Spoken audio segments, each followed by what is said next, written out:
सतगुरुदेव की जय। सर्वसंगत से प्रार्थना है, सत्संग प्रारंभ हो रहा है। कृपया सत्संग स्थल पर शांति पूर्वक विराजमान होकर के श्रद्धा से सत्संग सुने। परमेश्वर की प्यारी आत्माओं से पुनः निवेदन है, सत्संग प्रारंभ हो रहा है। कृपया सत्संग स्थल पर शांति पूर्वक विराजमान होकर के श्रद्धा से सत्संग सुने। सत साहिब। बंदी छोड़ कबीर परमेश्वर जी की जय। बंदी छोड़ गरीबदास जी महाराज जी की जय। स्वामी राम देवानंद जी गुरु महाराज जी की जय हो।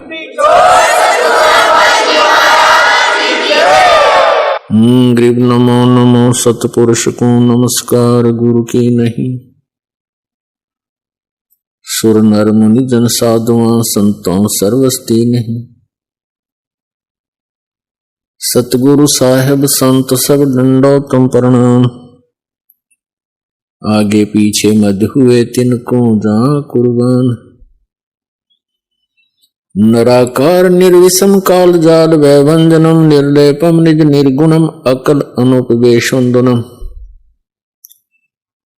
सोहम सुरति समापतम सकल समाना निर्तलय उज्ज्वल हिरंबर हरदमम बेपरवाह अथा है। वार पार नहीं मध्यतम गरीब जो सुमर सिद्ध होई। गणनायक गलता ना करो अनुग्रह सोई। पारस पद परवाना आदि गणेश मनाऊं। गणनायक देवन देवा चरण कमल लाऊं। आदंत करूं सेवा। परम शक्ति संगीतम रिद्धि सिद्धि दाता सोई। अवगत गुण अतीतम सत्य पुरुष निर्मोही। जगदम्बा जगदीशम मंगल रूप मुरारी। तन मन अर्पों शीसम भक्ति मुक्ति भंडारी। सुर नर मुनि जन ध्यावे ब्रह्मा विष्णु महेशा। शेष शेष मुख गावे पूजे आदि गणेशा। इंद्र कुबेर सरीखा वरुण धर्म राय ध्यावे। समर्थ जीवन जी का मन इच्छा फल पावे। 33 कोटि आधारा ध्यावे 88। उतरे बहु जल पारा कट है यम की फांसी। 33 कोटि आधारा ध्यावे 88। उतरे बहु जल पारा कट है यम की फांसी।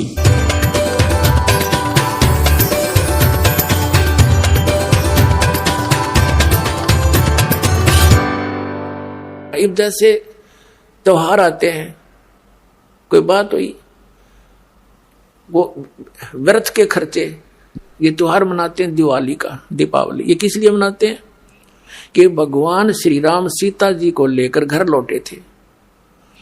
और फिर चलो पहले तो देसी घी के दीप जलाए जाते थे, हवन हो जाता था, वो भी बढ़िया बात थी। लेकिन एक दिन हवन कर देने से बात नहीं बनती।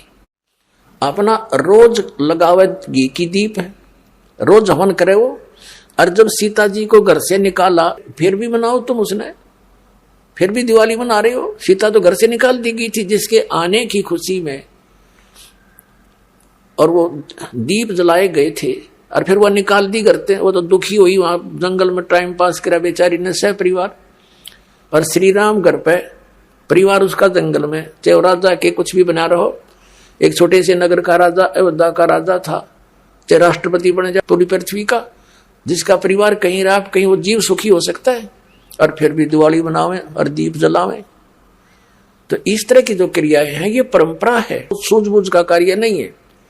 फिर बम छोड़ते हैं त्योहार के दिन, कितना प्रदूषण फैलाते हैं, आग लग जाती है। तो यह परंपरा बनाई तो बच्चे आकर्षित हुए, इसको समाप्त करेंगे धीरे धीरे। और क्या की खुशी, एक भगत कह रहा था, बोला जी नाम लेने के बाद ज्ञान हुआ हमें, और पहली बार त्योहार मनाया हमने अपना। हमने 10 वर्ष हो गए ना दिवाली मना ली, ना तीज त्योहार मनाए, और ना होली मनाई। कारण क्या रहा कि हमारा परिवार है, 5-6 भाई है, मेरे दादा है, उसमें किसी का कोई मृत्यु हो जाती है, कभी हमारे घर में हो जाती है। पिछली बार मेरी बहन विधवा होगी, सारा 1 साल तो फिर मनाना ही नहीं कुछ भी। 1 वर्ष पूरा नहीं हुआ इतना दूसरी घटना घट लेती है। और 10 वर्ष हो गया हमने कोई त्योहार मना के नहीं देखा। फिर कहाँ गई वो दीपावली? और परमात्मा कहते हैं इसे गंदे लोक में, जैसे नानक साहब जी से कहा था कि आप यहाँ खुशी नजर नहीं आते, मायूस बने रहते हो। तब नानक साहब जी ने कहा था, ना जाने काल की कर डारे, किसी भी ढल जा पास आवे, अर्जी नाते सरते मौत खुड़क दी, उन्होंने के डांस आवे। एक समय एक लड़के का ब्याह था, पहले दिन डीजे बजा रहे, घर में भी नाचे कूदे, बहन भी उसकी घुड़चड़ी पे उसका जो निकाली हुआ फेरी, वो भी चित्र समाचार पत्र में। अगले दिन विवाह के लिए जा रही थी बारात, वो दुल्हे वाली कार टकरा गई एक टैंकर से, ट्रक से या टैंकर से। 6-7 सदस्य थे, घर के भी थे उसमें 2-3 और वो दुल्हा भी सारे मर गए। अब फिर टक्कर मार मार कर रो रहे, बाल पाड़ रही, वो बहने पहले दिन जो डांस कर रही थी, नाचन कूदे फंड कर रही थी। तो परमात्मा कहते, ना जाने काल की कर डारे, किस भी ढल जा पास आवे, अर्जुन आते सरते मौत खुड़क दी। फिर क्या किया, हंसी यहाँ पर क्या डांस करें, टाइम पास करो, विवाह करो, बच्चों का संयोग जोड़ दो सिंपल वे से। ब्याह तो 2 बालका का होना है, बाकी तो फंड है, हो कितने इकट्ठे कर लो चाहे ना कर लो। तो इस प्रकार हमने इस प्रत्येक परंपरा को रिड्यूस करना है।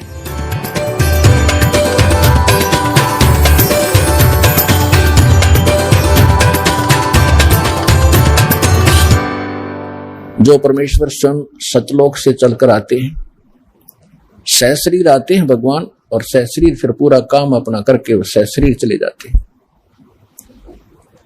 आज तक हमें कोई ये क्लियर करने वाला नहीं था, स्पष्ट नहीं कर पाया कि परमात्मा कौन है, कैसा है, कहाँ रहता है, उसके पाने की विधि क्या है, वो कैसे मिलता है, और जो विधि बताई जा रही है उसका प्रमाण कहाँ है कि उस साधना और विधि से किसी को वो स्थान प्राप्त हुआ हो जिसकी हमें आवश्यकता है।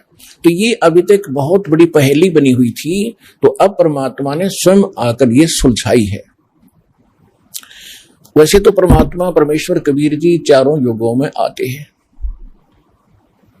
सतयुग में सत सुकृत कह टेरा, त्रेता नाम मुनींद्र मेरा, द्वापर में करुणा में कहाया, कलयुग नाम कबीर धराया। 4 युग में संत पुकारे, और कूक कहा हम हेल रे, हीरे माणिक मोती बरसे, ये जग चुगता ढेल रे। परमेश्वर कबीर जी बता रहे हैं कि मैं 4 युगों में आया हूं। सतयुग के अंदर मेरा सतसुकृत नाम प्रसिद्ध रहा, त्रेता में मुनिंद्र ऋषि के नाम से परमात्मा कबीर जी प्रसिद्ध रहे पूरे युग में, द्वापर में उनका करुणा में नाम रहा, और कलयुग में उस परमात्मा का वास्तविक जो नाम है कबीर साहब, कबीर देव, अल्लाहू अकबर, ये पूरे कलयुग में यही रहेगा। वैसे प्रत्येक युग में परमात्मा अन्य रूपांतर करके भी आते रहते हैं, साधु संत का रूप ना कर कहीं भी प्रकट हो जाते हैं। कुछ समय वहां रहकर अपनी प्यारी आत्माओं को सच्चा ज्ञान भक्ति दृढ़ करके वो फिर वहां से अदृश्य हो जाते हैं। फिर वो भक्त, वो संत जिनको भगवान मिलते हैं सीधे वो अपने से परिचित कराकर वापस छोड़ते हैं।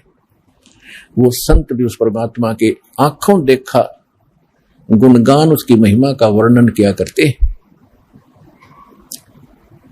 आज आप जी को इस समागम के दौरान अधिकतर परमेश्वर कबीर जी की जानकारी दी जाएगी। वो परमात्मा कौन है, कैसा है, कहाँ रहता है, किसने देखा है। और एक आम कहावत है अपने हिंदुस्तान के अंदर, कोई व्यक्ति कुछ बात कह रहा होता है तो उसको कहते हैं आप कौन से भगवान से मिलकर आए हो जो ऐसी बड़ी बड़ी बातें कर रहे हो। आप जी को उन महापुरुषों के प्रमाण दिए जाएंगे जो भगवान से मिलकर आए हैं। इसको हम मानते हैं कि जो भगवान से मिलकर आया है वो सच्ची कहता है। तो जो परमात्मा से मिलकर आए हैं उन महापुरुषों के भी साथ में एविडेंस, उनकी विटनेस आपके सामने दी जाएगी कि इन महापुरुषों ने परमात्मा को देखा। और वो भगवान से मिलकर आए और परमात्मा ने जो उनको मोक्ष मार्ग बताया, उन्होंने कौन सी साधना की जिससे उनका मोक्ष हुआ। तो उसी साधना से, उसी भक्ति से आप और हम सभी का मोक्ष संभव है। इति सिद्धम।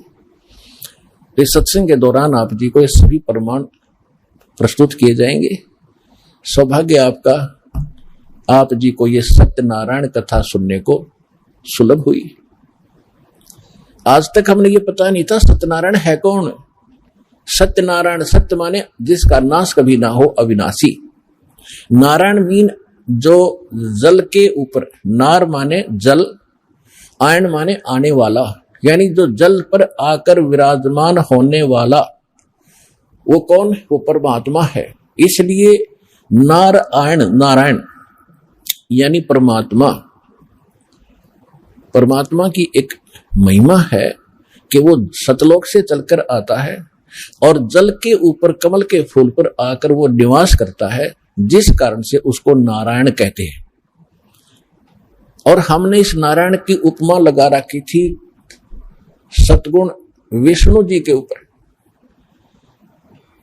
सतगुण विष्णु जी जो है, इसको हम सत्यनारायण मानते थे। ये हमारे नकली गुरु अज्ञानी हमें मिसगाइड किए हुए थे।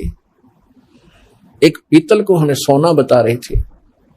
कितना दुर्भाग्य रहा हमारा, और हमारे पूर्वजों ने कितना विश्वास किया इन मूर्खों पे, जिन्हें कह का पता नहीं अध्यात्म मार्ग। तो हमें अब सत्यनारायण का पता चला है कि कौन है वो सत्यनारायण। वो अविनाशी परमात्मा कौन है, तो उसकी जानकारी आपको बताई जाएगी। परमात्मा चारों युगों में आते हैं। सतयुग में सत्सुकृत नाम से परमेश्वर आए थे और एक सरोवर के अंदर कमल के फूल के ऊपर आकर शिशु रूप धारण करके उन्होंने निवास किया था। वहां से एक विद्याधर नाम के ब्राह्मण और उनकी पत्नी दीपिका, वो उस रास्ते से आ रहे थे जिस सरोवर में परमात्मा विराजमान थे। दोनों निसंतान थे। आयु लगभग 60-65 साल की हो चुकी थी, क्योंकि सतयुग में आयु लाखों वर्ष की होती थी। तो तब तक उनको कोई संतान प्राप्ति नहीं थी। वो सरोवर के शुद्ध जल को पीने के लिए उसके अंदर निकट पहुंचे तो बच्चे को पाया, घर ले आए। उन्होंने उसको पाला पोसा और 5 वर्ष के आयु से ही परमात्मा अपने जिस उद्देश्य को लेकर आते हैं उस ज्ञान का प्रचार प्रारंभ कर देते हैं। सतयुग में परमेश्वर ने 5 वर्ष की आयु में एक मनु नाम के एक ऋषि थे, मनु, शंभु मनु बोलते हैं उनको, और उनके विषय में कहा जाता